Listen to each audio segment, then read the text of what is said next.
ಇಲ್ಲಿ ಅಹೋರಾತ್ರಿ ಧರಣಿ, ಅಲ್ಲಿ ಬರದಿಂದ ನಿವೇಶನಗಳ ಸಿದ್ಧತೆ ಮಾಡುತ್ತಿರುವ ಅಧಿಕಾರಿಗಳು.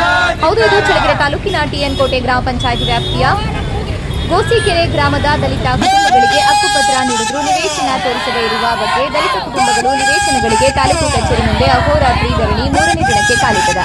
ಗೋಸಿಕೆರೆ ಗ್ರಾಮದಲ್ಲಿ ಪ್ರತಿಭಟನೆ ನಿರತ ದಲಿತ ಕುಟುಂಬಗಳಿಗೆ ನಿವೇಶನ ಹಂಚಿಕೆ ಮಾಡಲು ನಿವೇಶನಗಳ ವಿಂಗಡಣೆ ಕಾರ್ಯದಲ್ಲಿ ಅಧಿಕಾರಿಗಳು ಬರದಿಂದ ಸಿದ್ಧತೆ ಕಾರ್ಯ ಸಾಗಿದೆ.